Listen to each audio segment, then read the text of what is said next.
na ako, hindi ko maano. Ang sunod ko rin. Diba, talakihin ko sana, ba't ayaw ko?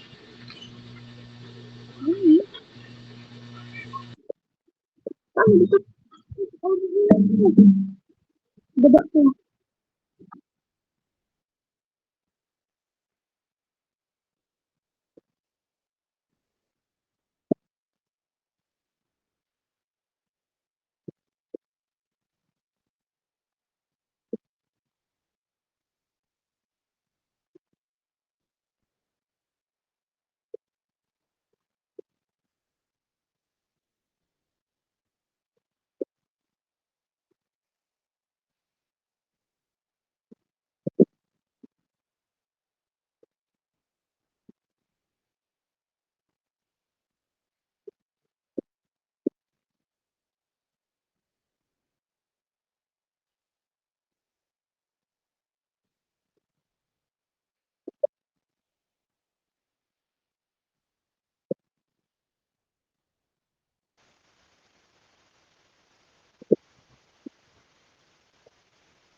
Okay.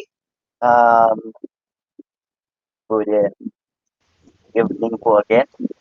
This is out of our schedule, mga kapatid, and you know, our schedule supposedly is Monday night and uh, Friday night.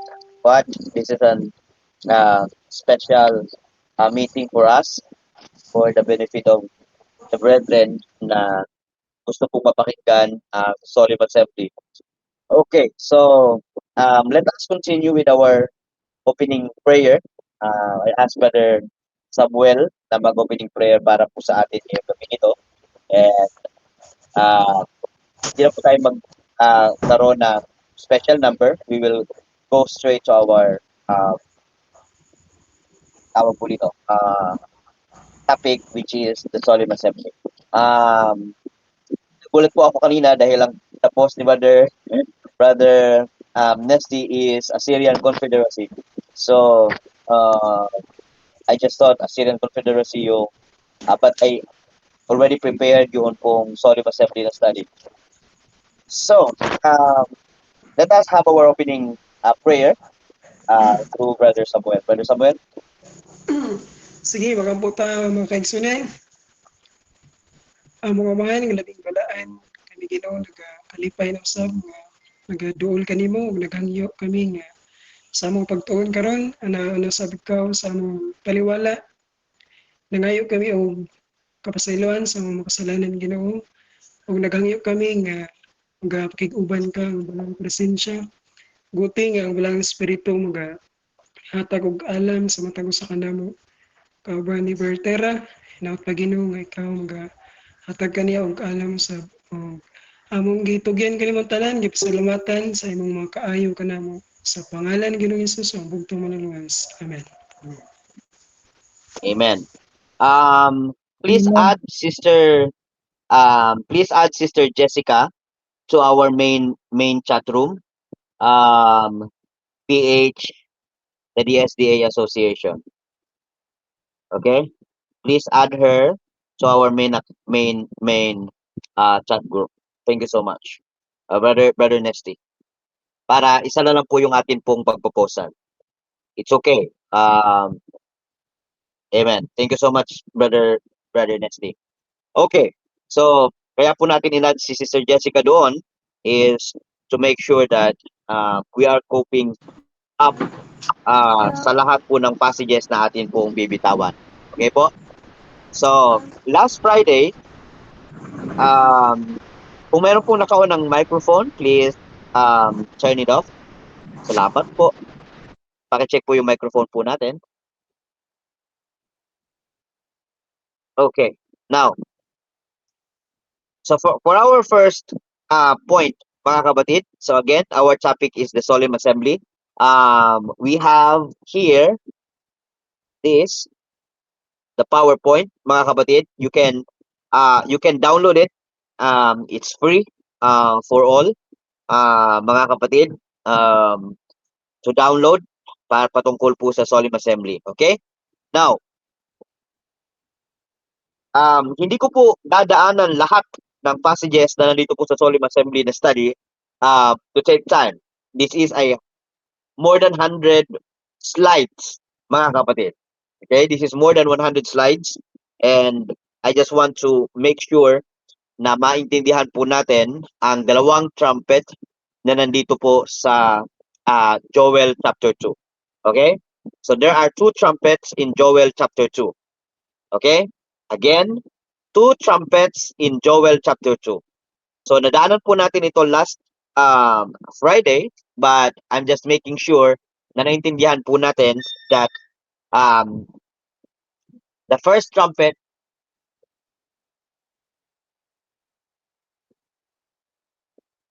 okay?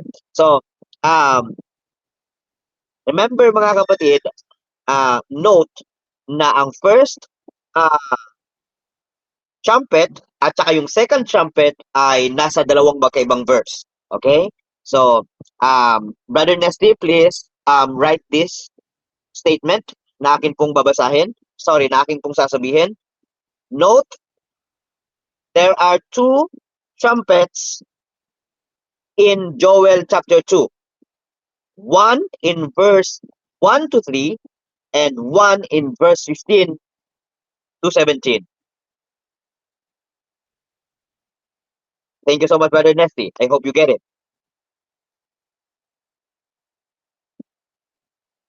Now, let's continue. So, again po mga kapatid. Brother Tera, wait for a Yes, while. bro. Okay. Let me connect first with Brother Sam's hotspot so that I could Okay. transfer it to my tablet.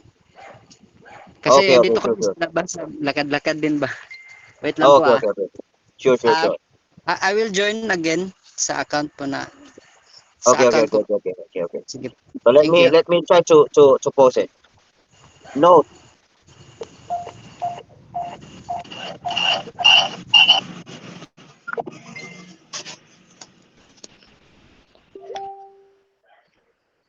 Okay, let me try it. There are two trumpets in Joel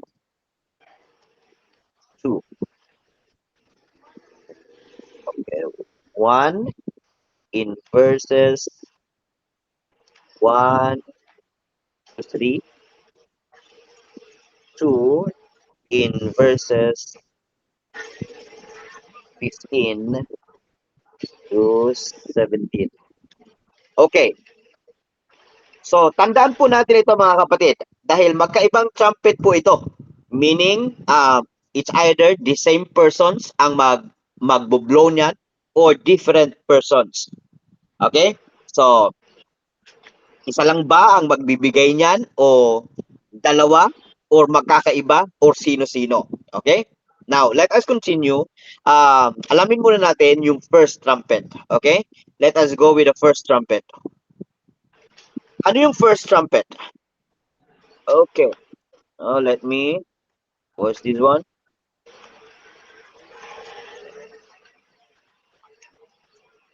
Okay. Next. And I just hope na makikita po ninyo mga kapatid yung slides. Okay? So, trumpet number 1. Sabi po nito, blow ye the trumpet in Zion and sound an alarm in my holy mountain. Let all the inhabitants of the land tremble, for the day of the Lord cometh, for it is nigh at hand, a day of darkness and of gloominess, a day of clouds and of thick darkness, and the morning spread upon the mountains. A great people and a strong. There hath not been the like, neither shall be any more after it, even to the years of many generations.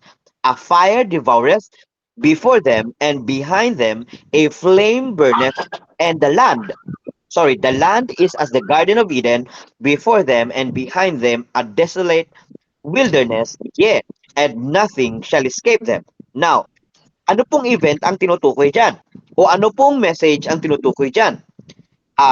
Trumpet, when we talk about trumpet, it is a message, mga kapatid. Okay? A trumpet means a message. Now, sabi po rito, now we turn a message or a warning. Sorry, I have to note that one. A message or a warning, mga kapatid. That is a trumpet. Now, sabi ni Brother Hotel, Timely Greetings, Volume 2, Timely Greetings, Volume 2, page number 8, page 19.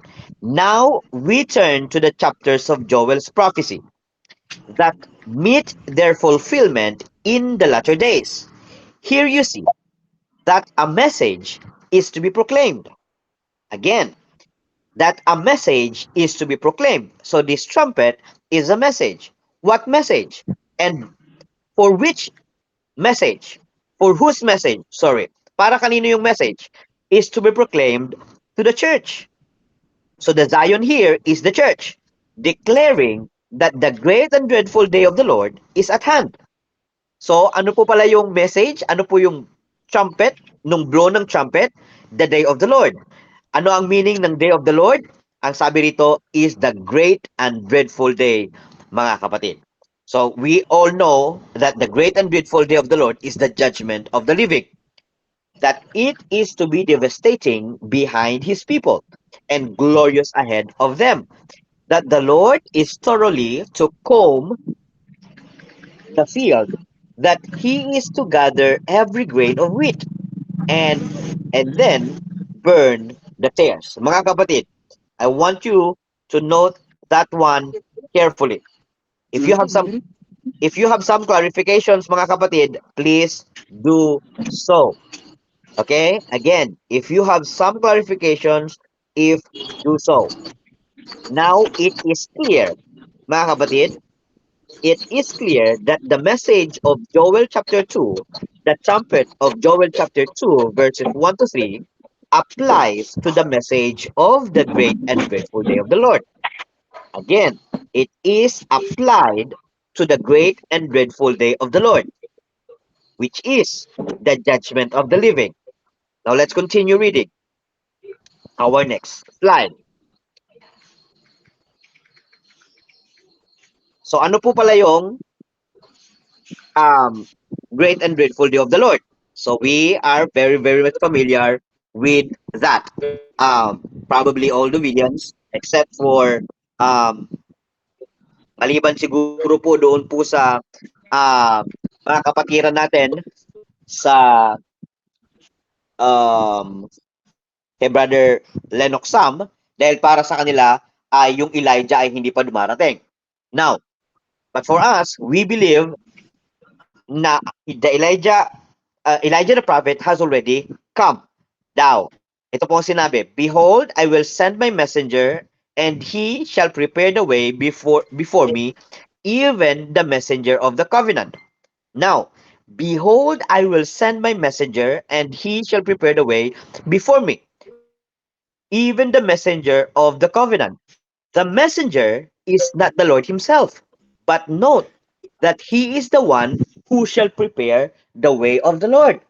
He is called the messenger of the covenant, agreement, or promise. So ito po mga kapatid, ito pong messenger na tinukoy po dito sa Malakay chapter 3 verse 1 ay hindi po ang Panginoon mismo, kundi meron po siyang isusugo para mag-prepare ng way ng Panginoon.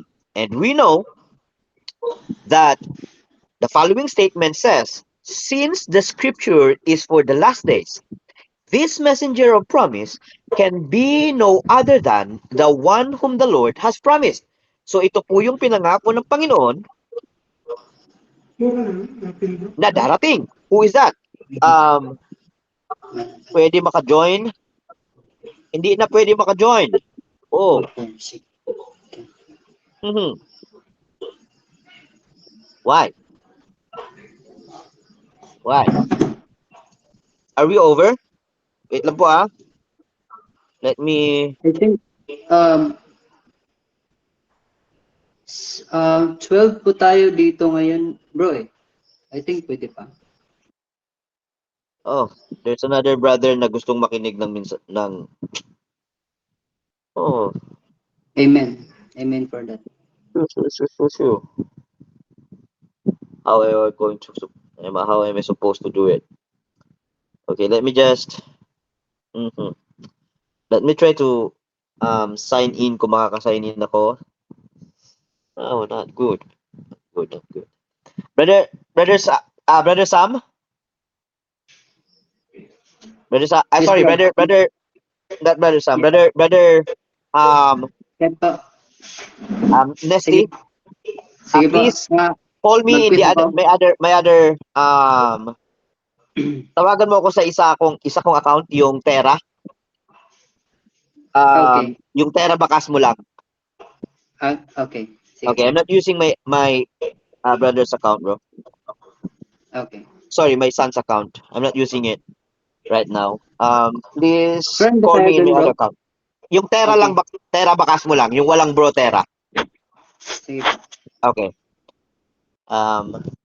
We'll connect you po. We'll connect you.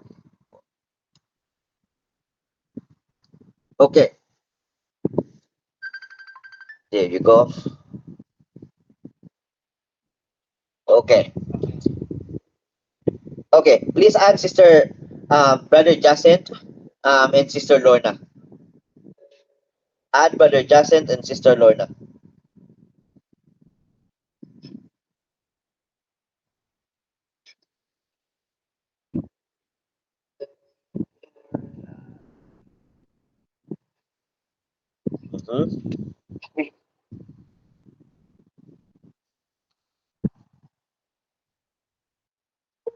There you go.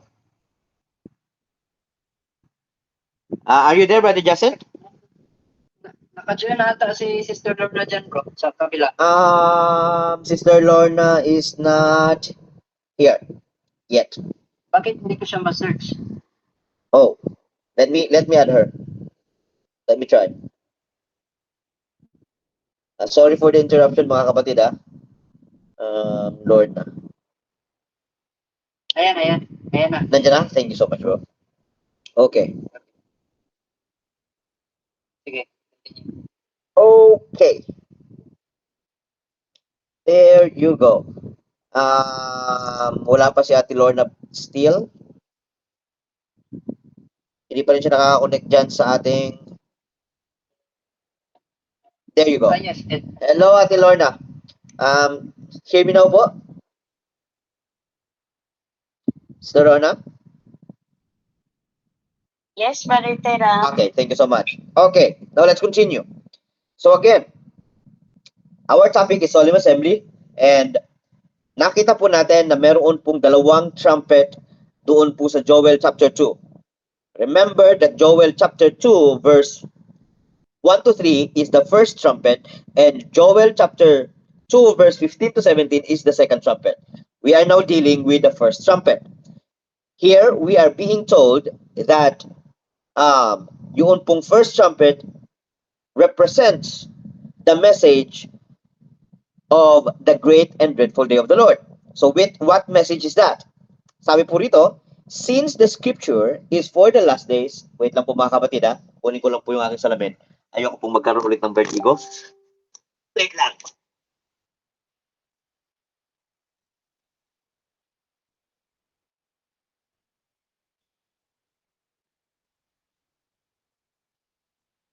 Okay, just making sure I'm not going to get sick again. Okay. There's another one, Brother Nasty. Another sister. Sister Jenny. Okay. Wants to join. Thank you so much.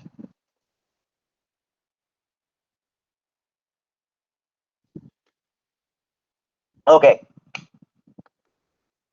Mga kapatid, kung medyo mabilis po ako at meron po kayong gustong i-clarify, pwede nyo po akong i-interrupt anytime, mga kapatid. Huwag po kayong mahiya. Huwag po kayong mahiya na interrupt po ako kung meron po kayong gustong i-clarify. Okay? Now, Joel chapter 2 verses 1 to 3, mga kapatid, is a trumpet applying or a message applying to the great and dreadful day of the Lord. The arrival of the Elijah's message. Now, since the scripture is for the last days, I'm reading Shepherd's Rod volume 2, page 240. Ang sabi po dito, since the scripture is for the last days, this messenger of promise can be no other than the one whom the Lord has promised. Behold, I will send you Elijah the prophet before the coming of the great and dreadful day. Before the coming of the great and dreadful day of the Lord. So, nakita po natin that that message is the message of the judgment. The great and dreadful day of the Lord.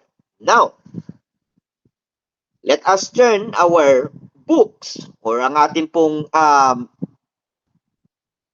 passage sa track number 8 para mas maintindihan po natin. Track number 8, sabi po rito, as Saul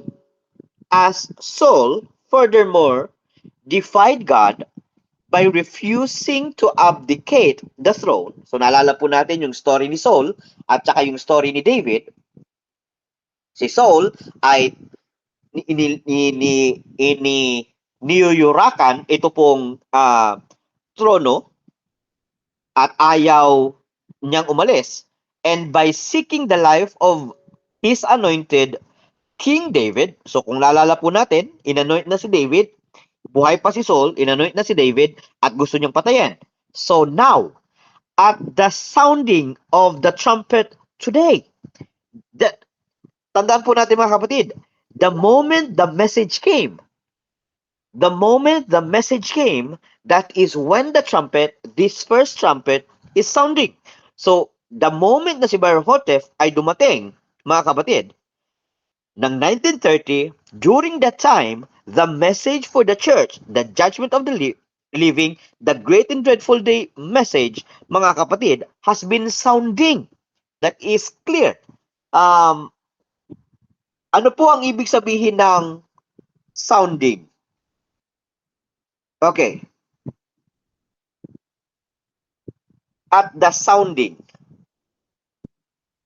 Now at the sounding. Now at the sounding. Ano pong ibig sabihin nito? Past tense, future tense, or ano bang tawag dyan? Yung continuous. Present Ano bang continue. Present. Sino po nagsalita na yun? Present. Present Sino po continuous. Apo, no? So, yun pong message na yan. Ongoing. Amen. That it is. It is an ongoing sounding. So, from 1930 down to our time, this message has been sounding. Again, the message or the trumpet has been sounding when the message came about the judgment of the living, about the great and dreadful day of the Lord. Okay? So, it is not future, but a continuous one. It is a present continuous one. So, from that time down to our time, it's sounding. Please note that carefully. So, ito po yung doon po sa magda-download ng atin pong PowerPoint o ng ating pong PDF file, mga kapatid, meron pong comment yun pong gumawa ng PowerPoint. I'm not the one who created the PowerPoint. It's Brother Courtney Guy. Okay?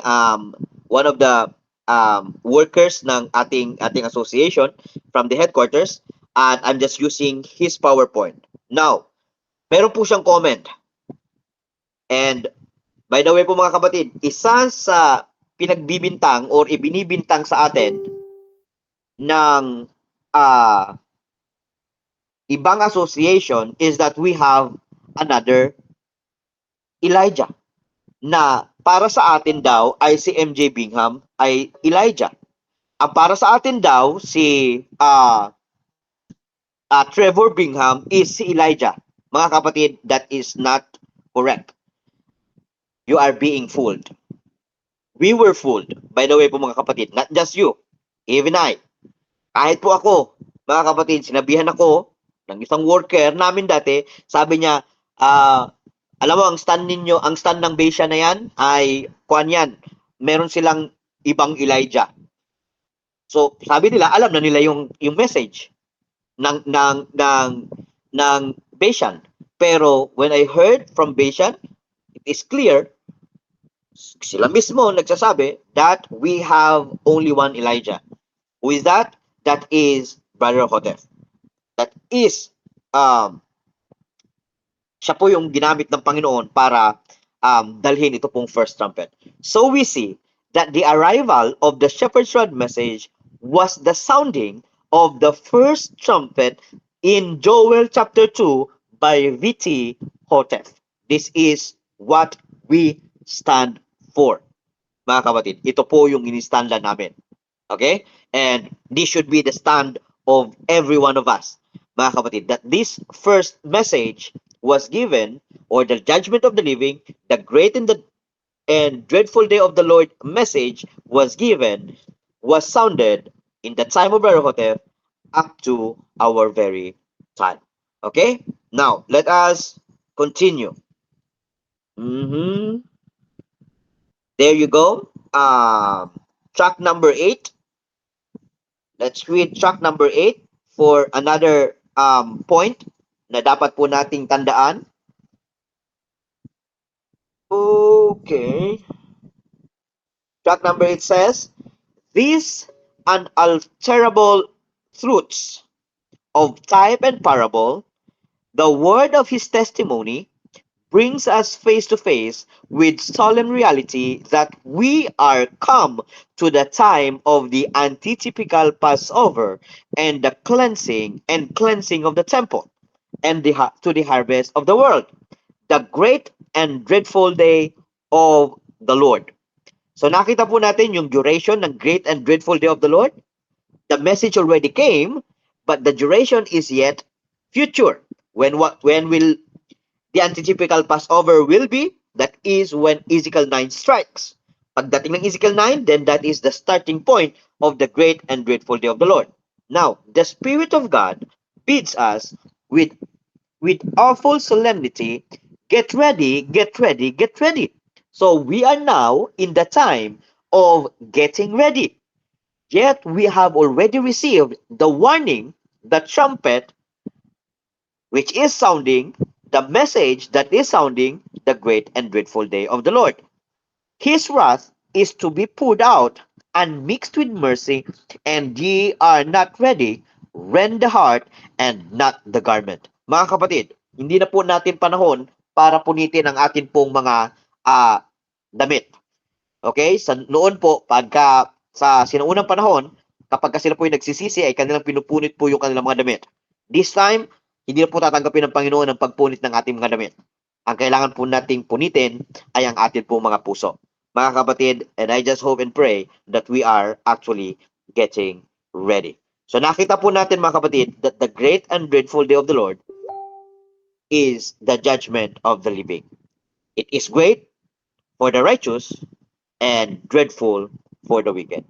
So, antitypical Elijah, B.T. Hotef, was the one who sounded the first trumpet declaring the great and dreadful day of the Lord is at hand. Siya po yun ang ginamit ng Panginoon. Okay? Now, let us okay. I'm not going to read this next three slides, mga kapatid, because this is just a tawag po dito, ito po ay mga dagdag na passages, and you have it all, mga kapatid. Nandyan po lahat sa atin pong PowerPoint na or sa PDF na akin pong sinend. Ito pong akin pong mga sinesend sa inyo. Okay? So, just proof. The great and dreadful day of the Lord is the time of God's delivering His people. So, ano pala yung ibig sabihin ng great and dreadful day of the Lord? Yun po yung period na inililigtas or ililigtas ng Panginoon yun pong bayan ng Diyos. Okay? So, during the great and dreadful day of the Lord, mga kapatid, ililigtas po tayo ng Panginoon. Kanya po tayong dadalhin sa kingdom. Okay? So, ito po yung mga gagawin niya. Sa Assyrian Confederacy, ililigtas niya tayo. Pagkatapos, mapupunta po tayo sa kingdom. So, lahat po yan ay deliverance. Okay? Delivering God's people. So, that period is the period of deliverance for the faithful ones. Okay? For the faithful ones. Okay. Now, let us go with the second trumpet. Meron po nag-message? Meron po bang nag-message? Okay. Okay. Now, let us continue. So, hindi ko na po babasahin yung mga kapatid. Those are just supporting texts na ang tinutukoy po ng Joel's prophecy in chapter 2 and chapter 3. Chapter 3, mga kapatid, is the great and dreadful day period. So, during the great and dreadful day period, Brother Testy, there's another brother na gustong sumali. We are much. Akala ko po ay ilan lang po tayo. But, glory to God. Now, let's continue. Okay, now let us go with the second trumpet.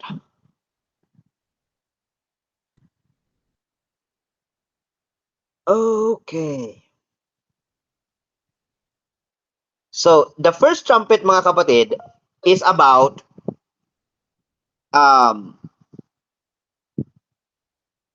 great and dreadful day. So, let me pause this one. Okay. Pause ko lang po ito para sa note.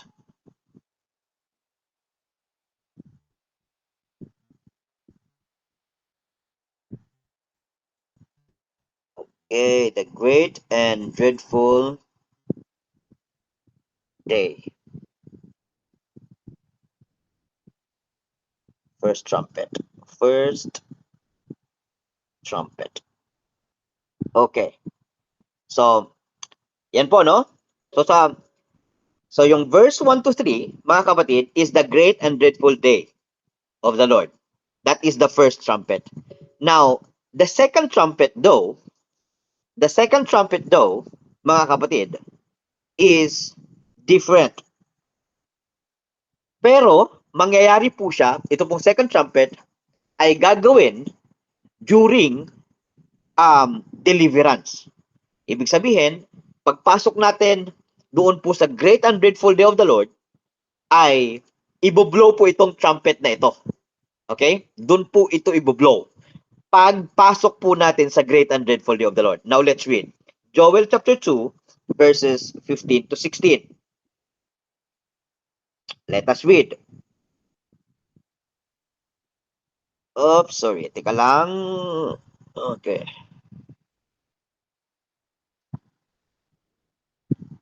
So, hindi po ito pareho, mga kapatid. Note ha, tandaan po natin, yun pong second trumpet ay hindi po pareho ng first trumpet.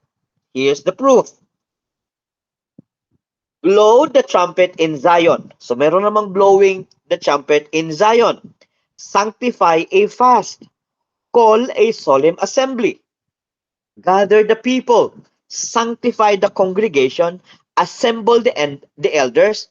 Gather the children and those that suck the breasts. Let the bridegroom go forth of his chamber and the bride out of her closet. Now, in these verses,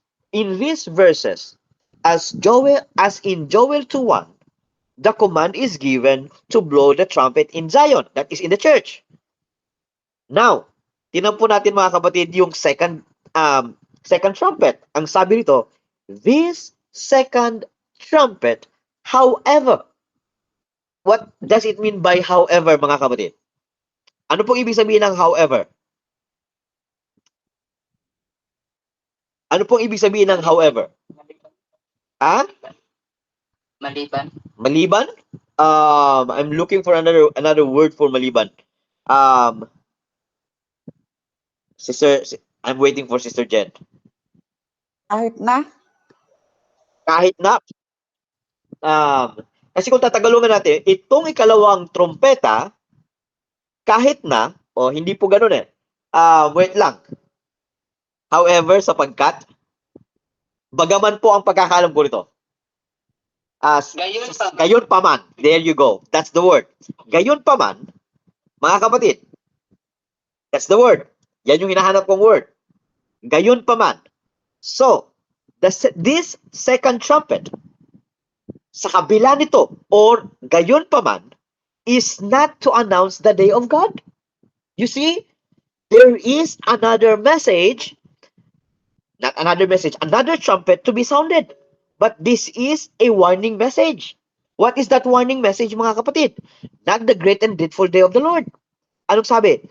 But to sanctify both a fast and the people to call a solemn assembly. Ano po pala mga kapatid? So madaling sabi mga kapatid, the second trumpet, mga kapatid, is calling for sanctity. Is a call for sanctification. A call for sanctification.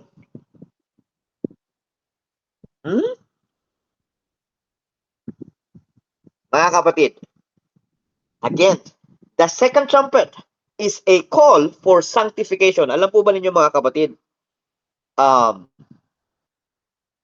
Dito po sa Association ng Bayesian, just to let you know, marami po sa mga worker natin, especially sa Pilipinas at gayon din sa ibang bansa, mga kapatid, most of them are presenting character building. Most of them. Kung hindi po ako nagkakamali, sa ngayon, ako lang po yata yung mahilig mag-share patungkol po sa mga prophecies. Yung maraming prophecy. Syrian Confederacy, World Wars, Nahum's War. So, ako lang po yata yung natitira ngayon na ganoon sa Pilipinas. Pero doon po sa Amerika, meron naman po mga tayong mga matatandang worker na pinagtatanungan ko po, no? Just to let you know why.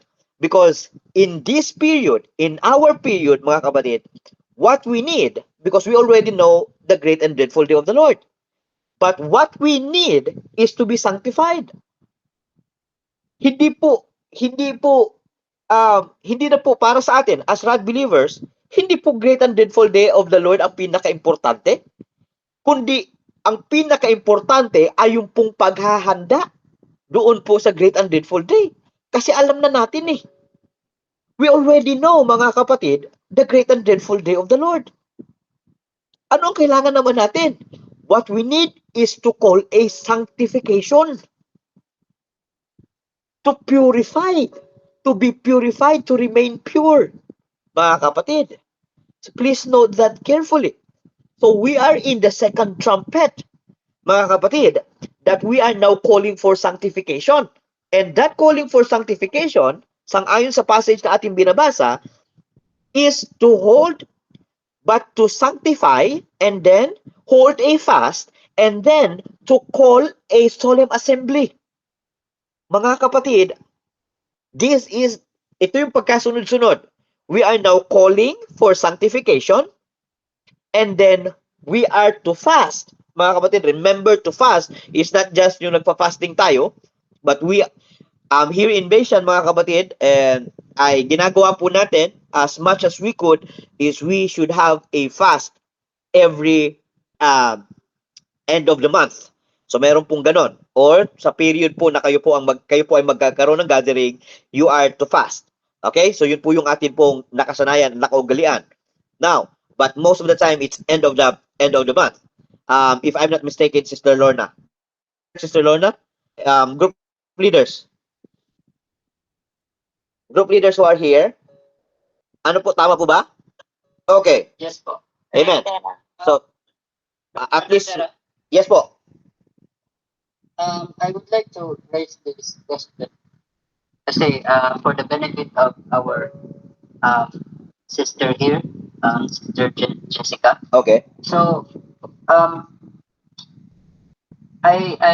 heard on their part from the Bible worker. In fact, may source po tayo dito. Mhm. So, it says na yung sa understanding po nila, ang solemn assembly is magaganap po daw sa kingdom po. Sa kingdom? Yes po. Okay. This is interesting. Brother, Yes po. Kingdom, Yes po. Again po. Sige po, Sister Jessica. dili ka na akong pasabot po, sorry. Sige lang, Okay. i-clarify na mo ni Brother Seth, pero dili sa kingdom mahitabo ang solemn assembly. Okay. Katalang Okay, thank you so much. Wait lang, brother. Yes bro. Sister Jessica, for the benefit lang ni Sema, pero yung question ko po is hindi po yun patungkol sa stand mo. Okay. Sa Bible worker po niyo mismo. Okay, okay. Okay. So, for the benefit na masagot din ng sa side namin ng Bayesian, kasi this is opportunity na po din para Okay. po sa inyo kasi para mabalanse po niyo. Salamat po. Okay. Brother Nasty, message me the name kung kailan mo narinig ito. I want to make sure. Sure. I want to make sure I'm not addressing any brother here. Brother, gusto ko marinig kay brother Mar. Kila brother Mar, ano po ang stand ng Mountaindale patungkol po sa Solemn Assembly? And I heard it. By the way po mga kapatid, just to let you know, I also studied Mountaindale stand. Yes, one of their stand is that Solemn Assembly is going to happen in the kingdom. Some say there is no solemn assembly na mangyayari or sa iba't ibang pwede tayo sa iba't ibang lugar magkaroon ng solemn assembly. So but I want to make sure that I'm hearing the same thought sa mga kapatiran natin sa Mountaindale because I know na may magkakaiba po ng pananaw ang mga workers din. Yes po. Right? So, Brother Mar, on your part, ano po ang napakinggan po ninyo patungkol po sa Solemn Assembly? Brother Sam, galing ka rin sa Mountaindale. What is their stand, bro? Sa magkakaalam mo. Just on your part. Kanang sa una bro, kay hindi kayo po sa about 50. Wala mong kayo kung kadungog o mga sa mga workers na nag-diskut solemn assembly mo rin pula. Wala kayo na iskutan ba niya? Wala kayo na kumaklaro kung sa instance sa Mountaindale na. Pero ang inahagid, wala gid sa ilang teaching nga na solemn assembly sa Mountaindale may tabo. Okay. Okay. That's interesting. Okay, so yes po, Tatay Riano. Oh, yeah. You came from Mountaindale too. Sorry, nakalimutan ko Kuya Tatay Riano. Anong stand ng Mountaindale noon? Sigurahan ko sabi ni Sam, ako din. O hindi rin ako nakarinig. Okay. Ng teaching nga solemn assembly. Mhm. Pero narinig ko ni Ariel, di ko alam, di ko na nakalimutan ko yung kay Ariel saan niya ni-apply yung solemn assembly. Okay. Pero sa part ng Mountaindale, hindi talaga ako nakarinig. Parang hindi niya tinatakil yung mga issue na yan. Okay. So, we see nakita po natin that many are not using or maybe skipping verses 15 to 17 of Joel chapter 2. But it is clear sa ating binasa kanina. Let me go back to this one. This. Okay. So, balikan po natin yung upper part nitong ito pong huli, isa sa mga sinend ko. The conclusion of Joel's prophecy in chapter 2 and also in chapter 3 definitely reveals that the great and dreadful day of the Lord is the time of God's delivering His people from the Gentile nations. Now, it is clear that it is not in the kingdom from the said statement. Again, mga kapatid, the whole context of chapter 2 and chapter 3 is the great and dreadful day of the Lord, period. Yan po yung duration. So lahat ng mababasa po natin sa chapter 3 at chapter 2 at chapter 3 ay mangyayari in the period of deliverance. So when will that be? From Ezekiel 9, mga kapatid, the moment na tayo po inililigtas niya from the troubles na atin pong haharapin, that is the great and dreadful day of the Lord. Now, the period of delivering His people and His cleansing their blood. But do you say we never heard of such a thing? Ito po ang problema, mga kapatid. Baka iniisip natin, hindi natin napakinggan itong solemn assembly. Kasama yan sa period ng kasama po yan sa period ng gathering. Sang-ayon po rin sa ating pong binabasa, kasama sa period ng gathering, ito pong tinatawag na solemn assembly. Let's continue reading. Doon po sa akin pong naglagay ako ng this. Well, if it is in God's word, we should hear it, mga kapatid. Kaya nga binanggit ko po kanina yung Joel chapter 2 verse 15 to 17. Kung hindi po yun sa salita ng Panginoon, kung wala dyan, hindi nakasulat yan, huwag natin pakinggan. Pero, pag nabasa natin sa Joel chapter 2, mga kapatid, that is in the period of gathering. Mga kapatid, of deliverance. Papasok po tayo sa kingdom nito, mga kapatid. Now, wala pa tayo sa kingdom, kundi papasok tayo sa kingdom. Joel chapter 2 verse 28, mga kapatid, will be happening in the kingdom. Sa kaharian po ng Panginoon, mangyayari yun pong Joel 2:28. Okay? Yun pong tinatawag na latter rain power. Yung pagbibigay ng latter rain power. So, we will be studying that next time. Now, let us continue our study. Para makita natin kung saan po pala banda ito mangyayari. Let's continue.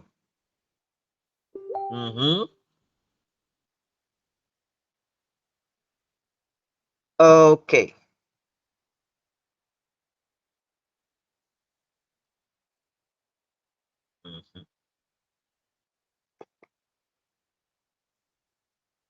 Okay, there you go.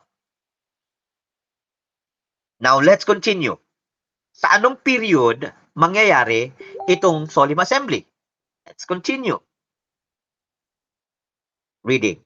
Para mas maintindihan po natin. In these verses, yun po yung Joel chapter 2 verse 15 and 16, sa mga verses na yon, katulad ng sa Joel chapter 2 verse 1, ang command ay blow the trumpet in Zion, sa iglesia. Ibigay ang mensahe sa iglesia. This second trumpet, however, is not to announce the day of God, but to sanctify both a fast and the people to call a solemn assembly, from which not one is to be excluded from the assembly. Not one to be excluded from the solemn assembly. We will be heading to that point, Brother Jeremy. Yan pong sinasabi ninyo, saan nanggaling ang second Exodus? Sorry, yung first Exodus, saan nagsimula? Saan sila nag-gather? Saan sila nagsimulang nasaan sila? Ang first Exodus. Nandoon din po yung second Exodus. We will be heading to that point. I know we have little time, mga kapatid. We have only less than an hour. And I only have 12 minutes. Now let's continue. Note that in the solemn assembly, not one of God's people will be excluded. Verse 17.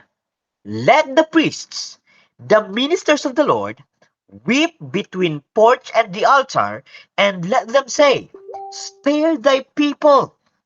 Nakita po ninyo mga kapatid, maraming kumakanta na, ewan ko po kung alam niyo itong kanta, Cry Day and Night. At sino po nakakalam ng kanta na natin sa Weko? Sino po yung nandito sa Weko dati? Tapos yung sa taga Mountain Dale, yung meron pong nakalagay Cry Day and Night. Oh, fear not, dear fear. The Lord is near. Parang may mga ganun po mga kanta. Tapos cry, ano yun? They will cry day and night. Meron po yung kanta na yon. Hindi po naintindihan mga kapatid kung kailan yun mangyayari. Kailan mangyayari, they are crying day and night for deliverance. Let's continue. Let the priests, yung mga ministro ng Panginoon, weep between the porch and the altar. And let them say, spare thy people. Kaawaan mo, Panginoon, ang iyong bayan. O Lord, and give not thine heritage to reproach. Huwag ninyong dalhin sa kahihiyan. Panginoon, huwag niyong pahintulot na naging kahihiyan. That the heathen should rule over them. Look at this one, mga kapatid. Ang prayer during this period ay tanggalin yung pamatok, yung rule ng Gentile nation, showing that this period ay sa period, mga kapatid, na tayo po ay nirurule ng Gentiles. That is clear from verse 17. Wherefore should they say among the people, where is their God? Baka sasabihin dumating, baka sasabihin ay, nasaan ang Diyos ba nito? No? Now, let us continue. Sang-ayon sa binabasa natin. Here, we are plainly told that God's people are to face persecution and distress. Mga kapatid, this is Jacob's time of trouble. Mga kapatid, this is Assyrian Confederacy. This is in the period of Assyrian Confederacy, a time of persecution and distress, not to confederate. And that unless they keep close to the Lord, their very existence may be at stake. Mga kapatid, maraming mga believers ang mamamatay by that time. Brother Nesty, please add Brother James sa ating dito sa kabilang platform. Okay? Look at that carefully, mga kapatid. Solemn assembly, the crying for safety to be spared, mga kapatid, ay mangyayari in the time of persecution and distress. Wala pang kingdom po ito, mga kapatid, ha? Kasi, gaya na nabanggit ko, Joel chapter 2:28 will be in the kingdom. Nasa verse 17 pa lang po tayo. God's name dishonored and the heathen allowed to rule over them and to challenge their faith in God. Mga kapatid, this is just before they are to be delivered. Bago pa sila dalhin sa kingdom, saka tayo sisigaw. Anong sasabihin natin? Panginoon, please, iligtas mo kami. Yung mga ministro natin, mananalangin sila para sa atin. Mananalangin sila para sa atin, please, Panginoon, tulungan nyo kami, kaawaan mo kami. That is in the period of the Great War. That gigantic war, mga kapatid, which other association ay wala pong study noon. Kung meron man, very limited. And we will be having that study here, mga kapatid, as we did in the past. Probably, ilang beses narinig, magsasawa na siguro ang ibang mga kapatid na nandito, na nauna, sa kakapakinig patungkol sa Brother Terra nagme-message about Assyrian Confederacy, about World War III. mga kapatid, Nahum's War. But that is the event that is here being told. That is the only war, mga kapatid, na dapat nating katakutan. That is the confederacy na dapat po nating katakutan dahil pwede tayo, mga kapatid, madaya dyan. Pwede rin tayong mamatay sa period na yan. Just to let the brethren know. This is a period of distress because we are still under the rule of whom? Under the rule of the Assyrians. Now let's continue, mga kapatid.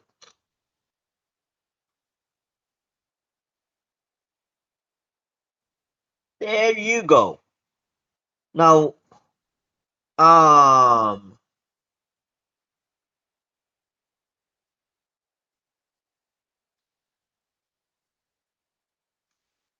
okay. Let me pause this one.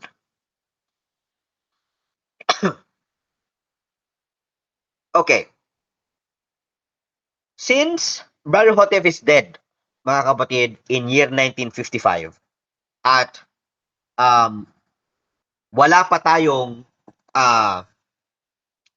hindi pa tayo nakarinig ng sound. So, maaring sa iba, hindi pa nakarinig ng sound na kailangan natin mag-sanctify, kailangan natin magkaisa, kailangan natin magkaroon ng purification, kailangan natin mag-fasting, kailangan natin bago ng ating mga pag-uugali. Mga kapatid, character building is now more important than the judgment of the living. Why? Because we already know it. Alam na natin yung judgment of the living. Ang importante ngayon ay paano makastand doon sa judgment of the living. That is the most important thing na dapat gawin ninyo at gawin natin, mga kapatid. Pero sa ngayon, marami po sa atin, mga kapatid, ang iniisip nilang pinaka-importante ay mag-sigh and cry. Tama ba ba? Lahat po tayo, nag-isip, ang pinaka-importante ay mag-sigh and cry tayo. But we forgot, mga kapatid, that sighing and crying is a very wide thing. Baka cry tayo ng cry, hindi naman tayo nagsasay. That's interesting. Baka crying tayo ng crying, hindi naman tayo nagsasay. Walang pagbabago sa ating buhay. O di kaya naman, sigh lang tayo ng sigh, wala naman tayong crying. That is another problem. Kailangan magkasama yon. Remember that sighing is for ourselves. Tayo po mismo, mga kapatid, ang magbabago. Dapat yung mensahe na dala-dala natin, makikita nila sa atin. Hindi yung pupasok tayo sa isang iglesia, ginulo natin ang iglesia, walang may nakapakinig nga, bungkag naman. Tapos ang tingin sa atin, ang gugulo nitong mga nabidyan na ito. Mga kapatid. It's not right. There should be a new person within us. Mga kapatid, yes, they will be troubled na nandun tayo, pero they should be troubled with the message we are giving, not the way we are giving the message. Mga kapatid, hindi dapat sila ma-trouble dahil sa paraan na pagbibigay natin ng mensahe, dahil harsh tayo sa kanila, dahil wala tayo, hindi man lang natin kinaibigan. Alam nyo ba, Ezekiel 9 kayo lahat. Mga kapatid, hindi po ganun ang paraan ng Panginoon. The Lord is now trying through our character. Mga kapatid, bakit nila tayo nakaupo doon? Hindi tayo nagsasalita. Bibigyan tayo ng pagkakataon para magsalita. Then give the message. Pero huwag mo naman pagbigay ng message. Alam nyo, may Ezekiel 9 po, mga kapatid. Yung Daniel 2, mali po yung stand ng ating iglesia dyan. Sa Daniel 2, mali yan. False yan. Mga false teachers yan, mga pastor na yan. Mga kapatid, that is not the way we should be teaching the message, mga kapatid. That is not the right way. Now, let's continue reading, mga kapatid. Because this is, now as right believers, mga kapatid, the most important thing is how to survive the judgment. Because we already know the judgment. We are to sanctify ourselves. We are to fast, mga kapatid. We are as a people and to call a solemn assembly. There will be a time to call a solemn assembly. May period po, mga kapatid, in the latter part, in the period of distress and persecution, there will be a call for solemn assembly. Brother Hotef cannot do that. Note, Brother Hotef cannot do that. Mga kapatid, ano ang proof bro na ang pag-call ng solemn assembly ay manggagaling sa true association? We will be heading to that period. To that point, brother Samuel. We will be heading to that point. Now let's continue. Okay, sorry. Bigyan kita ng halimbawa ngayon. Okay? Ako ay galing sa Carmel. Sorry, galing ako sa Waco. In Waco, meron pong tatlong paniniwala. This is sad.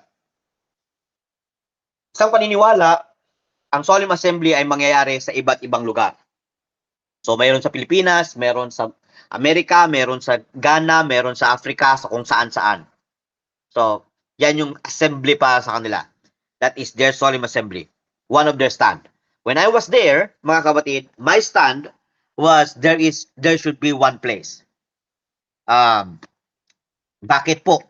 Because it is called an assembly, not assemblies. So that is clear. And the Rad says, not one to be excluded in the said solemn assembly. So that is a clear thing on my part. So when Beishan came, at hindi yun ang stand ng Waco nung ako po nasa Waco pa, but that is my stand. So when Beishan came at tinuro nila sa amin na ang solemn assembly ay mangyayari sa headquarters, then I said, oh, this is what I believe. Hindi ito tinuturo ng association na yon. And one thing is for sure, wala silang lugar para sa solemn assembly. Kaya marami nagtuturo na hindi doon ang solemn assembly. Now, here is the worst stand ng ating mga kapatid doon sa Waco. When I was there, sorry, nung pag-alis ko, merong isang nagturo na taga Waco, ang sabi niya, ang solemn assembly ay nagsimula na year 1844 pa. And I was shocked, mga kapatid. I was really shocked hearing that statement. Sabi ko, 1844 pa. Ano pong binasa niya, mga kapatid? Meron sa Symbolic Code Volume 1. Nakabasa siya doon ng solemn assembly. Hindi naman kinumentuhan ni Brother Hotef yung Joel 2, verse 15. Nakabasa lang siya ng solemn assembly na ang tinukoy ni Brother Hotef ay yung Revelation chapter 5. Revelation chapter 4 and chapter 5, which is a solemn assembly in heaven, which is the judgment. And he is now saying that the solemn assembly started in 1844. A worst theory I ever heard, mga kapatid. Now, here comes what we really stand. And this is what the stand of the rod. That the solemn assembly must come from the association that is in existence, that is true, that has a better view of what the Rad is saying, mga kapatid. Only them can call the solemn assembly. Paano magko-call ng solemn assembly, mga kapatid, yung iba-iba ang stand? Doon pa lang po, mga kapatid.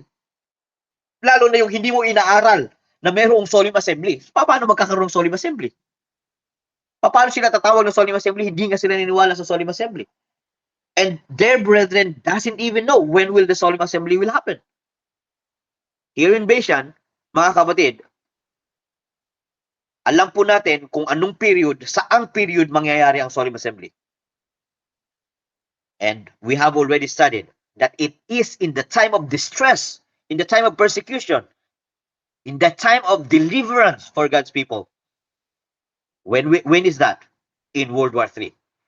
Mga kapatid, in the period of World War III, in the latter part of World War III, solemn assembly is to be called. Through the association, mga kapatid. Through the association na naniniwala sa solemn assembly. Hindi naman pwedeng tumawag ng solemn assembly yun pong hindi naniniwala sa solemn assembly.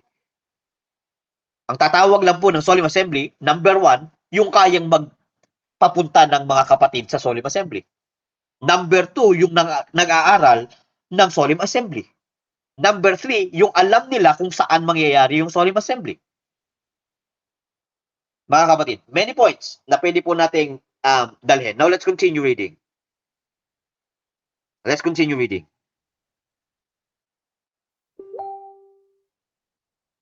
Dito po tayo sa, what is the purpose of the solemn assembly? Okay? Ano po ang purpose ng solemn assembly? Okay. Ano bang purpose ng solemn assembly, mga kapatid? This is interesting. This is interesting. What is the purpose of the solemn assembly? Inspiration will answer the question.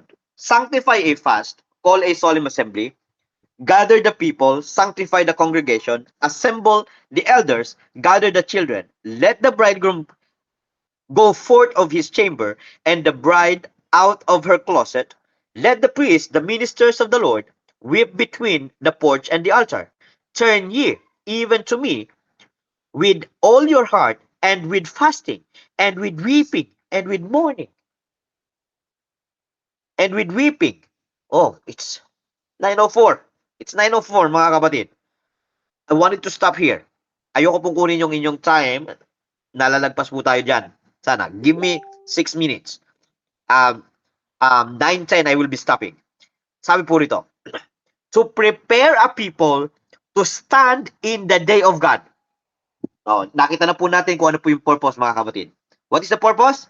To prepare a people to stand in the day of God. Alam po ninyo, mga kapatid, in that solemn assembly, mga kapatid, in that solemn assembly, we will know who is God's and who is not. A great work of reform was to be accomplished. Mga kapatid, this is, kung pag-aaralan po natin yung Assyrian Confederacy, that is the period of casting out our idols. Diyan po natin ilalabas lahat. By the way po, mga kapatid, as you continue studying, yun pong PowerPoint na akin pong sinend, makikita nyo po dyan, malalaman po ninyo yung pong kasalanan ng, yung kasalanan ninyo ay malalaman, kailangang ma-confess natin or else we will die. Nandyan po sa study na ito. Now, to prepare a people to stand in the day of God, a great work of reform was to be accomplished. God saw that many of his professed people were not building for eternity, and in his mercy, he was about to send a message of warning to arouse them. Again, hindi po ito yung message ng rod.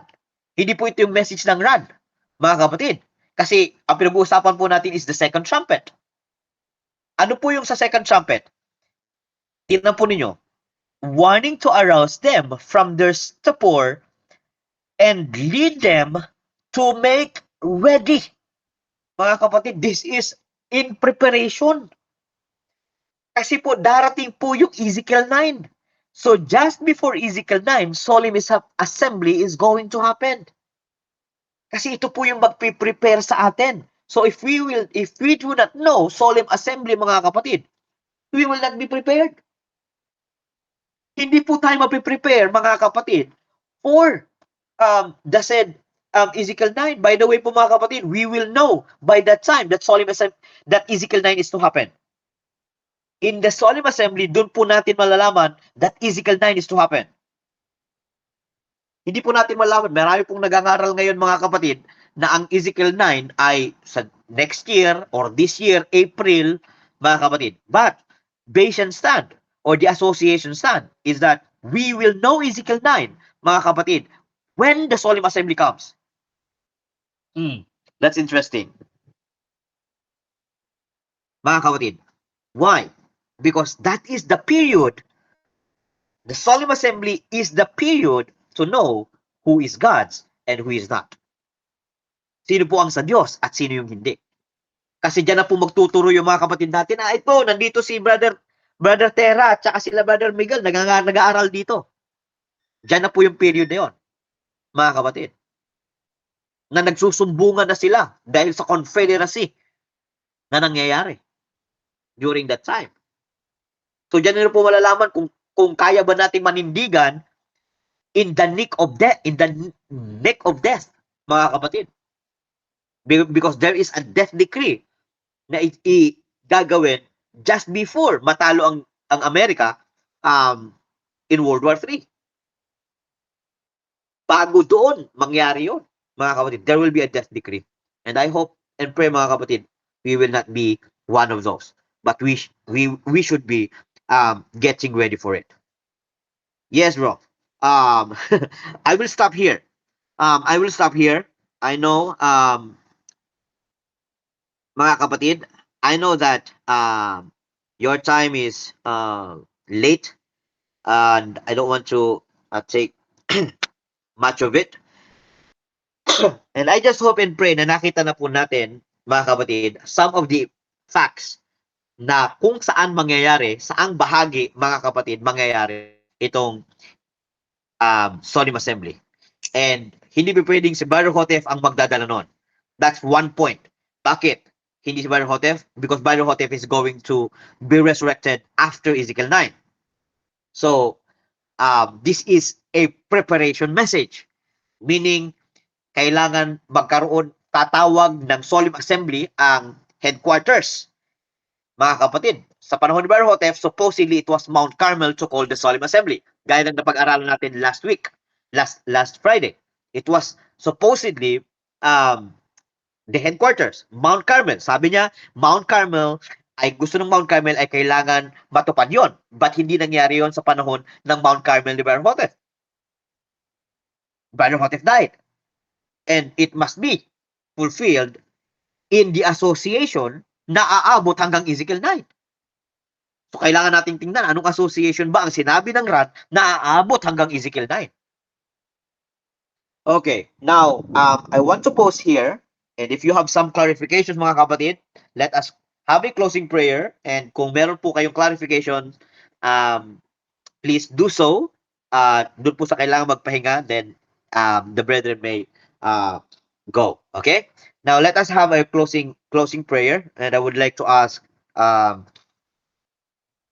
Brother Mar? Brother Mar Amok? May pwede ka po ba, Brother Mar? Kuya Luloy po. Brother Luloy, sorry.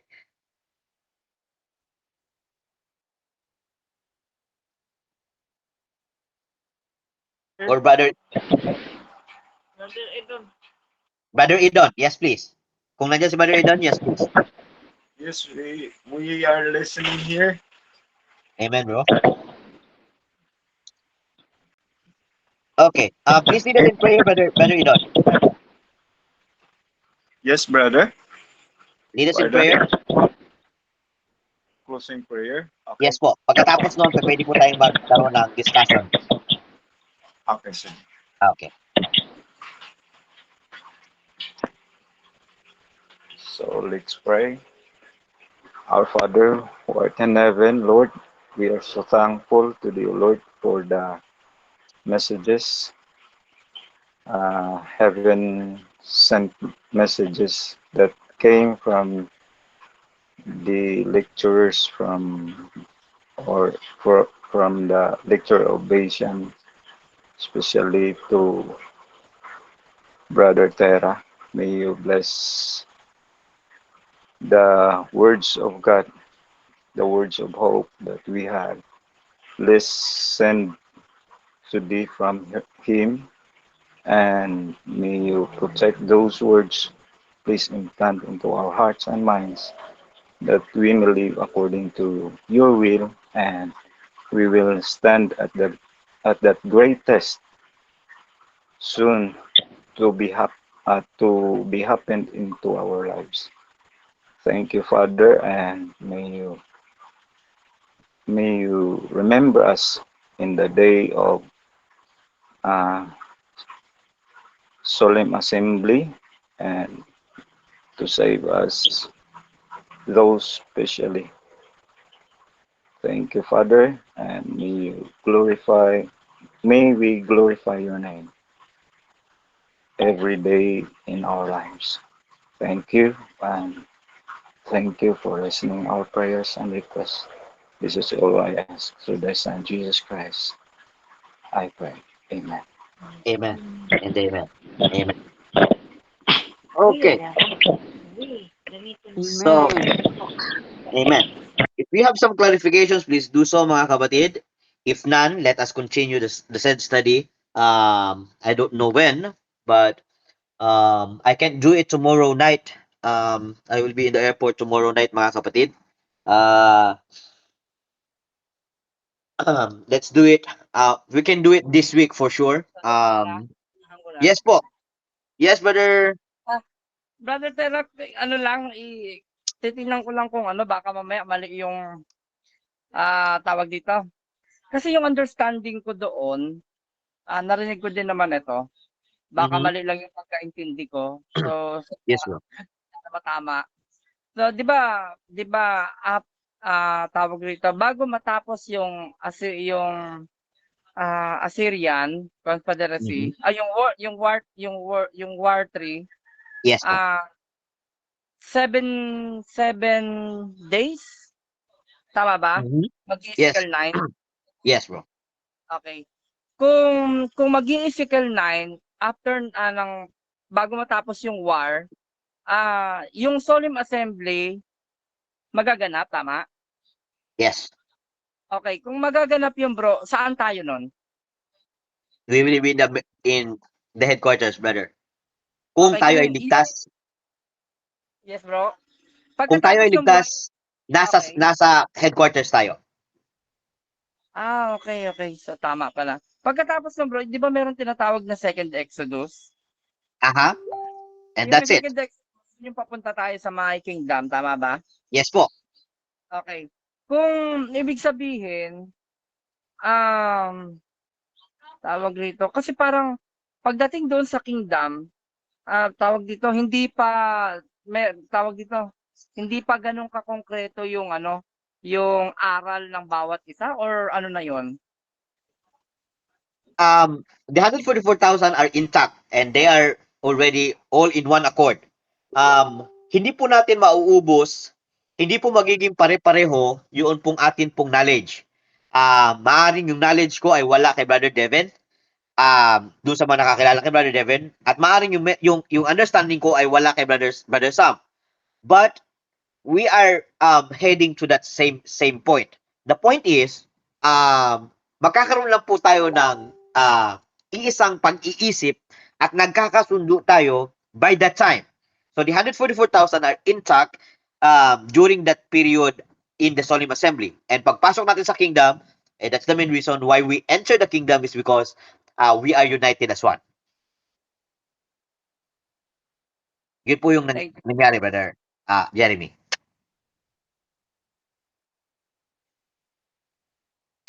So meron tayong mga aral na maaring hindi pa clear sa atin, but we lived up to the light na atin pong natanggap, and then that saves us. Yun po yung nagligtas sa atin. Dahil gaya po na nabanggit ko, alam na natin ang Ezekiel 9. That is important. So nalaman natin ang Ezekiel 9. Halimbawa, sa ating mga kapatiran sa inang iglesia, they need to understand, we are to present to them that there is Ezekiel 9, that there is slaughtering, that there is purification. Pero, mga kapatid, sa atin, kailangan nating alamin na mayroong solemn assembly. Kailangan nating alamin na mayroong preparation. Kailangan nating alamin na kailangan nating mag-sanctify, hold a fast, call a solemn assembly. So, kailangan nating maghanda because that is preparation. So, that is an important thing para sa atin kasi alam na natin ang Ezekiel 9. So, paano natin yung gagawin kung hindi natin pinag-aaralan ng solemn assembly? Ano ang mangyayari sa solemn assembly? Kailan mangyayari ang solemn assembly? Walang preparation. So, ganun po, brother Jeremy. So, we are now in the period, dahil alam na natin ang Ezekiel 9, na mangyayari talaga siya, ang kailangan nating alamin ngayon ay papaano tayo mahanda.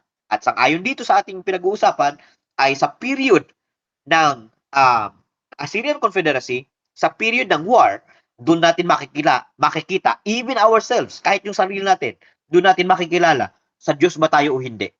Kung aabutan natin yun, mga kapatid, yung World War III, doon natin malalaman, mapapatunayan natin sarili natin kung tayo ba sa Diyos o hindi. So, lahat ng pag-iisip natin, maliligtas kaya ako o hindi, doon mo malalaman kung maliligtas ka o hindi. That's why we are to prepare ourselves. We are to fast. We are to call for to hold a fast, mga kapatid, to prepare ourselves, to make ready for the coming of the Lord, which is Ezekiel 9. So yun po yung pinaka-importanting bahagi ng Solemn Assembly. Okay, so any other thoughts po mga kapatid?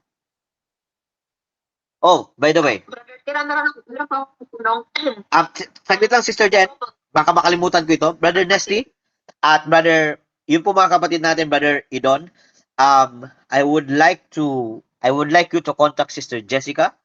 I don't know if baka na offend ko siya in any ways. I'm really sorry. Please tell her I'm really sorry kung na-offend ko po siya. But again, I am just giving out the message of the Lord. Ano po? Yes po. Hindi naman siguro sa mga Okay. Amen. Okay, Sister Jen? teacher po kasi yun. Oh, okay. I understand. Okay. Regards na lang, bro. Yes, please. Please extend my regards to her. Right? Please tell her kung na-offend ko siya in any ways, please forgive me. Okay, Sister Jenny. Brother, di ba mag-solemn assembly, doon na yung mga God's people. Yes po. Doon din malalaman din. Ano po yun? Doon din ba sa missionary maghintay yung mga God's people hanggang papunta na sa kingdom? Or Yes po. babalik pa dito sa kanya-kanyang mga lugar? No. Doon po tayo manggagaling papunta po sa kingdom. Actually, we will be dealing with that in the next meeting that we will be having, sister. At makikita natin doon na tayo magmumula sa Goshen. All God's people will be from Goshen. Okay? Naalala po ninyo last Friday, nabanggit natin na sinabi roon, all aboard, showing where the chariot is. Nasaan yung chariot? Nasa headquarters. Pag sabi ng Panginoon, all aboard, shows that we are in one place. Mga kapatid, nasa isang place tayo. Sabi niya, all aboard. Isa lang yung sasakyan natin. Ano yung sasakyan na yun? That is the chariot. Where is the chariot? The run says it's in the headquarters. So where is the headquarters? Kaya importanteng malaman, nasa ng headquarters na totoo dahil nandoon po mangyayari, doon po manggagaling yun pong bayan ng Diyos papunta doon sa kaharian. Yan po yung sinabi ng Ran. Yes po. Brother, Wait lang, Brother Nessie. Let's go with Sister Nanay Conchita first. Okay. Nanay Conchita? Yes po. brother, sa gathering, maisama natin ang ating mga anak. If they are part of the 144,000 and they are God's people, yes po.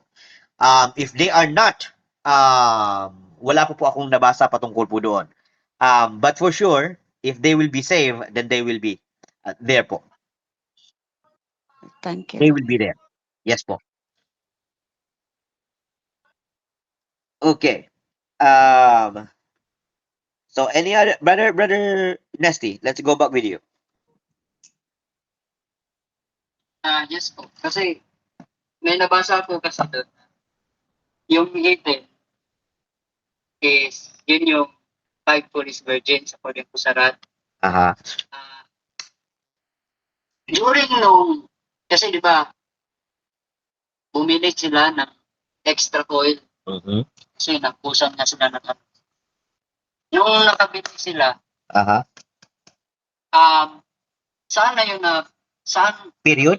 panahon na yun? Okay. Anong event na yun? Kasi nasaraduhan sila ng door di ba? Kasi nga, Okay. di ba, may porter din, tapos may door, di ba? Mhm. So ano po yung panahon? Okay. Amen.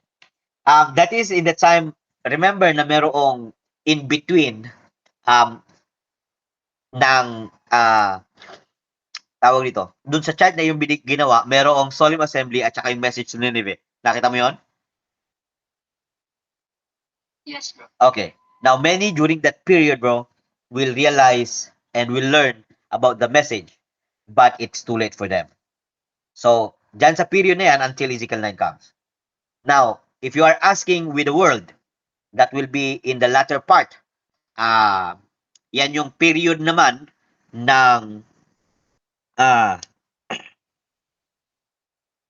before the last plagues. So remember, merong 50 days bago ibuhos yung 7 last plagues. So the 49 days period is the period where they will say, wala kami, hindi na kami maliligtas. So they know sa 49 days, during the 49 days, alam nila, malalaman nila yung mensahe, merong kingdom, lahat nandoon sa loob, merong natapos yung loud cry, pero dun sa 49 days na yon, doon sila magsasabi, the harvest is past, the summer is ended, and we are not saved. That is in the 49 days period. Amen. Yes. Insarad na those who were like the foolish virgins. So hindi sila yung mismong foolish virgins. That's it. Yung like lang. True. Kaparehas sila. So salamat, Brother Tera. Sure. So the foolish virgins is actually in the church because that is the period of the wise and the foolish. And the foolish virgins are those, yung mga kapatid natin na hindi tumanggap ng message. Now, pag reject nila ng message, they will know it during the period of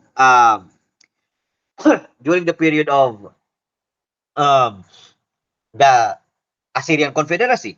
So sa period ng Assyrian Confederacy, they will know, mayroon na pala meron palang totoo pala yung sinabi nito mga non-believer na ito, ganito yan, pero wala na sila. Hindi na sila makapag sigh and cry. Ano man sa sigh and cry nila? So during that, in the last part of the Assyrian Confederacy, so they will know na natutunan nila, meron palang ganun, may ganyan pala, but it's too late for them. The 144,000 are sealed. The close of probation for the church is there. So that's it. A very short period of time until Ezekiel 9 happens. So meron silang period to realize it, pero hindi sila magsasabi, the harvest is past, the summer is ended, and we are not saved. There is no time for them. Just to let you know, wala pong magsasabi na Seventh-day Adventist, the harvest is past, the summer is ended, and we are not saved. Except doon sa mga bubuhayin sa special resurrection na aabot hanggang period ng 7 last plagues. Amen. Yun lang po. Okay? Pero nabasa ko din after sa probation sa world, yung mga tao pala, na-discoveryan pala nila yung Mount Carmel dati. Pumunta sila doon. Very true. They tried. Pupuntahan nila yan, titingnan nila kung nandun pa ba. Oo, pero repeat ang nilagay, diba doon?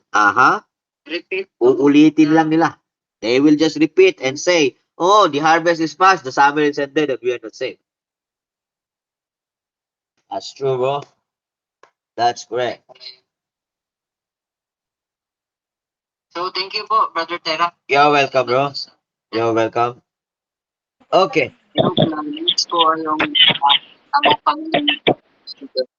Amen, amen. Any other thoughts? Hello. Yes po, Brother Idon. Brother Tera, may itatanong ako na saan ba Bisayaon ko na lang, bro. Sure po, no? Sure. Bro, na ako'y nabasa sa early writings nga sa time nga ipabaligya bitaw ang properties, mga properties. Kanusaan na may tabo, bro? During na ba na time sa fulfillment sa Solemn Assembly? Okay. Honestly po, mga kapatid, many apply it wrongfully. Yung sinabi nila na aalis sila, tatago sila, magtatago sila, di ba? From highways, from villages to the mountains. Tama ba? Yan po yung tinutukoy mo, Brother Idon? Yung, hindi bro, yung selling the properties. Selling the properties sa mga sa mga righteous na di ba niingon man to si Jesus nga sa kuan nga, soon we hear the voice of God like many waters. Okay.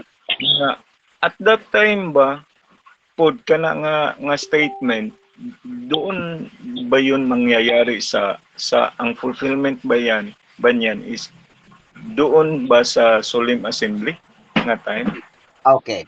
So, actually, bro, we cannot. Hindi po tayo magbebenta. Ang tayo po ang 144,000 is not going to sell. Ang rag believers, mga kapatid, wala po kayong isa-sell. Yung po mga properties natin ngayon, you may sell it at any time. Kahit ngayon, kung gusto nyo pong ibenta yung inyong pong mga properties, ay pwede po ninyong gawin yon. But here is the thing, brother Idon. That said statement, kasi ang dahilan kung bakit sila buy and sell, mga kapatid, ay, remember, merong tinatawag na death decree. The death decree ay kinakailangan ng mark. Hindi pa rin sila makapagbenta. Showing na meron pong period na hindi natin alam kung saan talaga siya mangyayari. Pero on our part, sa mga RAD believers, ay wala pa po akong mabasa sa RAD na mangyayari sa atin yan. Why?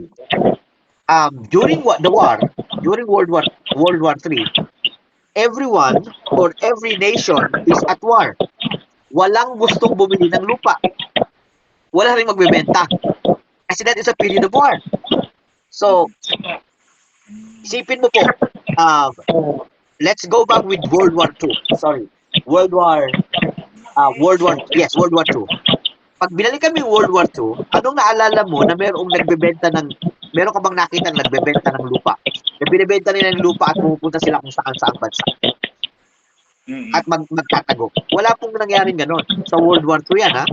So, the same way sa World War III. Wala pong pag-iisip niyan. Iiwanan po natin yan. Iiwanan natin lahat ng ating kailangang iwanan at pupunta tayo sa headquarters. As an asylum or yung pong tinatawag na tumakas mula sa mga wars at maghahanap ng refuge doon po sa headquarters. So, during the war, Brother Idon, the only thing that we will do is to share the message.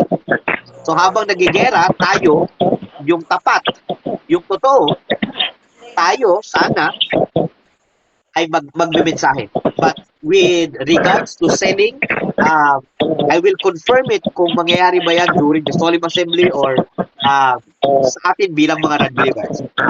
I will try to ask that same said question, pero thus far, wala pa po akong nabasa kung doon ba yun mangyayari. Bro, ang pangalawa kong tanong, bro, na yung sinabi ba sa early writings ba na soon we hear the voice of God like many waters? Okay. Na Jesus pronounced his coming na the hour and day, the day and hour of Jesus coming. Sa Solemn Assembly ba yun din mangyayari, bro? Ano ba yun? No po. Yan pong only the 144,000 learned ay dun po yan sa kingdom.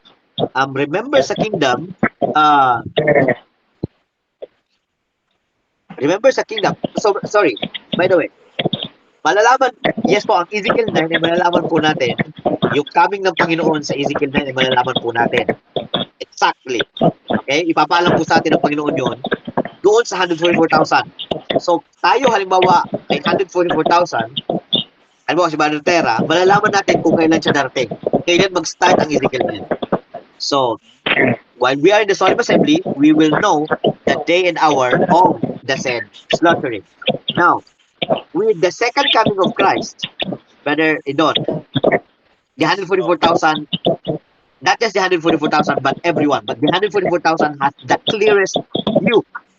Ang 144,000 magkakaroon ng clear view dahil sila yung magsasabi, sila yung mga ngaral, you see, magkakaroon ng close of probation.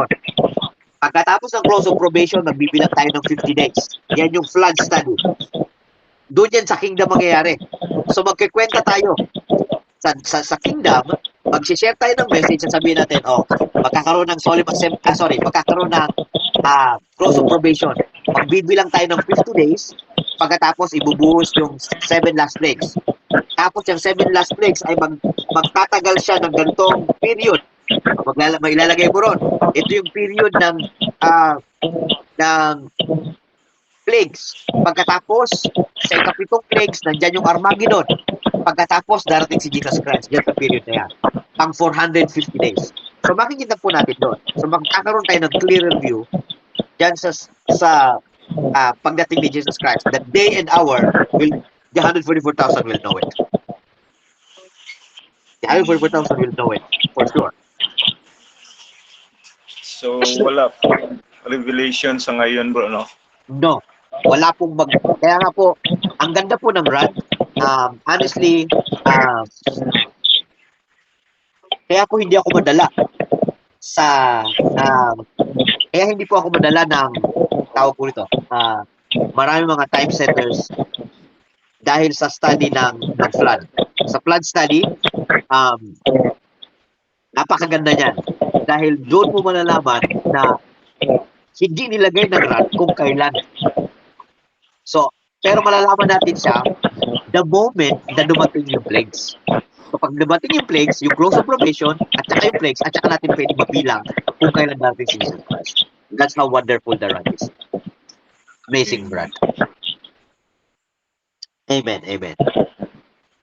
Okay. So, the same with Ezekiel 9 po hindi natin alam yung 3.5 years kung kailan magsisimula. Pero alam natin kung kailan siya magtatapos. Why? Because sa katapusan ng 3.5 years o yung World War III, nandiyan yung tinatawag na Ezekiel 9. Yan sa period na yan. Kaya alam natin kung kailan siya magtatapos. So, yun po. Brother, Idon. Okay? So, thank you, Brother Tera. You're welcome, Brother Idon. Okay. Brother, anong ibig sabihin ng W12 and 13? W? 12 tsaka 13. Wait lang po nasaan po yan? No, dito sa sa map, mapa. Sa W? W12, 13. Okay, wait lang po W12, 13. Sa sinend po ni Brother Nesty, tama? Oo. Oh, okay. WW1 is World War I. W18, Brother Nesty, what is W18? Ano po yan? Whirlwind po yan. The whirlwind. Sorry po, yun pong atin pong whirlwind na tawag dito. Publication. Yun pong tumutukoy sa whirlwind study. Kung meron po kayo nun, basahin po ninyo page 18. Yun po yung tinutukoy doon. Okay, thank you. Whirlwind study. Yes po. Thank you. The whirlwind of the Lord. Thank you, Brother Nesty. Okay. So, amen. And ano ang purpose ng pagbenta ng mga property? To bring offering, Brother Jeremy. That is the purpose of selling. But it will be useless, as you can see, dahil hindi naman tayo bibili during, kaya nga binabanggit ko kanina na wala pa akong nabasa kung magsisell pa tayo ng ating properties during World War. Kasi papasok tayo sa loud cry. Remember, sa loud cry, walang makakapag-buy and sell. Dahil yan ay period ng Mark of the Beast. So, hindi tayo makakabili, hindi rin tayo makakabenta during the loud cry period. So, wala tayong magiging, kumbaga, hindi tayo makakaroon ng chance na makapagbenta. Ang ating magiging source of income at ang ating iinuman, kakainan ay yung pong kingdom lang. Doon lang tayo mabubuhay. No? Doon tayo mabubuhay. And kaya yun po yung kailangan ko pang alamin kung meron pa bang pagbebenta sa atin ng properties during the solemn assembly or during the World War. I will try my best to ask the said question. Please remind me if if nakalimutan ko pong banggitin yan sa ating next session or next nating meeting. Okay? Pero sa palagay ko ngayon na kasi gagamitin natin sa pagmensahe. Yes po. Actually, sa panahon po ni Berhotef in year 1953, nag-start po silang magbenta ng kanilang mga properties. They sold Mount Carmel as part of Mount Carmel in year 1950s, 51. Yes po. Yes, brother Jeremy. The headquarters will advise it if we need be. The Lord will tell us, by the way, through the association or through individuals kung kailangan po nating ibenta yan. And remember mga kapatid, we are all inspired in our own lot and we will be more inspired when that time comes. Mga kapatid. Okay? So, yeah. Okay. Any other thoughts? If none, yes, bro. You're welcome. If wala na po, hope to see you again next session. Okay, Brother Jeremy. God bless, bro. God bless everyone. Thank you so much, Brother. Yes. God bless po, Brother Amo. Thank you, The Amo Brother family, Brother Jeremy. Idon. Nanay Conchita, Brother Jeremy, Sister Marie. Thank you for attending. Brother Dennis. God bless. Sister Jen. Brother Riano. Brother Jacet. God bless. Okay.